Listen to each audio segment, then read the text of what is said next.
नमस्कार दोस्तों, M B live में आपका स्वागत है। और एम बी लाइव आपको दिखा रहा है, जैसा यहाँ पे एक भाई हैं, इनका आरोप है कि इस खेत में जो आप देख रहे हैं यहाँ पे इन्होंने उड़द की फसल बोई थी और इसमें वो उपजी, पूर्ण रूप से उपजने के बाद में इसका आरोप है कि यहाँ पे किसी ने इसमें दवा मारकर इनकी फसल को नष्ट कर दिया। तो जानना चाहेंगे जी, क्या है पूरा मामला? पूरा मामला सर ये है कि जी मेरे उड़द बोए हुए इसमें। सबसे पहले अपना नाम बताएं। मेरा नाम रूपचंद है जी। और मेरे इस खेत में जो उड़द बोए हुए, और आप देख सकते हो कि जो इसमें दवाई से ये उड़द मार दिए गए हैं, है नहीं? तो आपको कब पता लगा कि आपके उड़द को मार दिया गया है? मुझे पता चला जी परसों सांझ आया। मैं यहाँ घर पे नहीं था, मैं किसी शादी में गया हुआ था।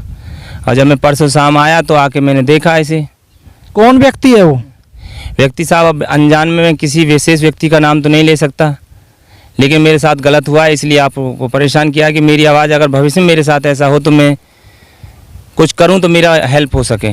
तो पहले भी हुआ है ये या पहली बार ऐसा हुआ है? एक बार और पहले हुआ था जी, उसमें मेरे गेहूं की फसल नष्ट करी गई थी, उसमें पुलिस केस वगैरह हुआ, फिर समझौता हो गया। तो ऐसा क्यों हो रहा है कि आपकी फसल को यहाँ पर नष्ट किया जाता है स्प्रे करके? ऐसा इसलिए जी, ये ज़मीन मेरे पिताजी के नाम पट्टे पे थी जी। और पिताजी नहीं है? पिताजी हैं, लेकिन उनका स्वास्थ्य सही नहीं है, वो यहाँ नहीं रहते। अच्छा। इस वक्त भी वो हॉस्पिटल में, उन्हीं के पास से आया, पहले शादी गया फिर उनके पास चला गया, इसलिए मुझे टाइम लग गया। और जब इस पे कुछ लोगों ने विवाद जताया, अब नाप वगैरह हो गई, कोर्ट से फाइनल हो गई, सारे एविडेंस मेरे पास हैं, हाई कोर्ट तक के एविडेंस मेरे पास हैं, फिर भी ये लोग जो हैं कुछ मानते नहीं। अब व्यक्ति विशेष का नाम तो इसलिए नहीं ले सकता कि मैं मौके पे नहीं था यहाँ। तो अब ये फिलहाल जो पट्टा है किसके नाम पर? ये नानक चंद जी के नाम से है जी। अच्छा, आप उनके लड़के हैं? जी, वो मेरे पिताजी हैं। आपके पिताजी हैं? तो लगभग कितने पुराना पट्टा है ये? संक्रमणी हो गया है? ये पट्टा संक्रमणी हो गया है जी। मैंने तो जब से सुर्त संभाली है, 40 साल की उम्र होली मेरी, मैंने इस पे खेती करना चालू कर दिया है। अच्छा। और उससे पहले मेरे पिताजी करते हुए आए। पिताजी मेरे होली है 85-90 के आसपास। तो लगभग कितने बीघे का पट्टा है आपका? ये पट्टा है जी करीब 5.25 बीघे ज़मीन का। और मौके पे मेरे पास ज़्यादा से ज़्यादा 2-2.5 बीघे ज़मीन होगी। मैं उस पर भी संतुष्ट हूँ, ये लोग पर मानते नहीं हैं। तो आप जैसा कि हम आपको दिखा रहे हैं, यहाँ हमारे कैमरा में नीचे करके थोड़ा दिखाएंगे कैमरा, जैसा कि आप देख रहे हैं यहाँ किसी प्रकार की कोई यहाँ पर फसल नहीं है, लेकिन यहाँ हम आपको दिखा रहे हैं ये जो पौधे, थोड़ा नीचे डाउन करके हमारे कैमरा में दिखाएंगे, थोड़ा इधर लाएंगे थोड़ा, जैसा कि हम आपको यहाँ दिखा रहे हैं ये पौधे हैं और ये पूर्ण रूप से ऊपर से जल चुके हैं और नीचे ये पौधे पूर्ण रूप से हरे बने हुए हैं। तो ऐसा लगता है कि जैसा किसी प्रकार का कोई इस पर केमिकल मारकर इस फसल को नष्ट किया हो। और हम यहीं आपको और इसी खेत के कोने पर दिखाना चाहेंगे, जैसा कि हम आपको यहाँ दिखा रहे हैं, थोड़ा इधर आएंगे और हम आपको दिखाते हैं। यहाँ ये उड़द की फसल है, यहाँ किसी प्रकार की कोई दवा नहीं लग पाई है, किसी कारण बच गई है।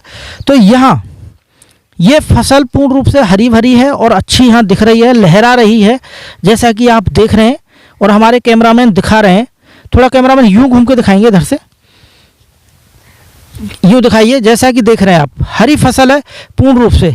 तो ऐसा प्रतीत होता है जैसे यहाँ किसी प्रकार का कोई केमिकल नहीं आया है और फसल यहाँ बच गई है इस कोने पर। लेकिन इसी के बराबर में देखते हैं, यहाँ ये पौधा जल चुका है, फिर इधर को जल गया है, तो इधर जल गया। जिस पर पौधे पर केमिकल गिर गया है स्प्रे के द्वारा, वह पौधा नष्ट हो चुका है। और यहाँ ऐसे काफ़ी पौधे हैं जो बिल्कुल सूख चुके हैं, जैसा कि इधर भी दिखा रहे हैं, इस पर भी आ गया है। और काफ़ी इनकी फसल यहाँ उड़द की नष्ट हो गई है। इनका आरोप है कि लोग मेरी फसल को कभी ना कभी बर्बाद करते रहते हैं और मुझे समय समय पर परेशान कर रहे हैं। और ऐसा जाने क्यों कर रहे हैं, ये मेरे पिताजी के नाम पे, यानी इनके पिताजी के नाम पर इनका पट्टा है, लगभग 5.25 बीघे का बता रहे हैं और इनको बार बार परेशान किया जाता है। तो और कुछ जानना चाहेंगे, और यहाँ एक भाई हैं, उनसे जानना चाहेंगे। तो आप इनके साथ ही रहते हैं? ना जी, साथ ना रहते हैं, बाकी 1 हफ्ते पहले आया था मैं, तो पूरे खेत में बढ़िया उड़द थे। तो आप यहाँ 1 हफ्ते पहले क्या करने आए थे? मैं आया था यहाँ जगह न्यार लेने। अच्छा। न्यार लेने आया था 1 हफ्ते पहले, तो इसमें सब में उड़द थे बहुत अच्छे। और 1.5 बीघे खेत में किसी ने केमिकल मारकर फसल नष्ट कर दी है पूरी तरह से। अड़हल में भी मारी है, ढेंचा में भी मारी है और उड़दों में भी मारी है। और ये कोना बचा हुआ उसमें अच्छे उलद हैं, 1.5 बीघे। जैसा कि आपको दिखाया यहाँ पर बता रहे हैं भाई, इसमें पूर्ण रूप से अच्छे उड़द थे, जैसा कि आपको दिखाया है। उधर अच्छे लहरा रहे हैं, अच्छे हरे भरे पौधे बने हुए हैं। और लेकिन लोगों को क्या मिलता है, किसी की मेहनत को बर्बाद करने में, किसी के मुंह की रोटी छीनने में, किसी को बार बार परेशान करने में। आप देख रहे थे एमबी लाइव भानु प्रकाश शर्मा में हमारे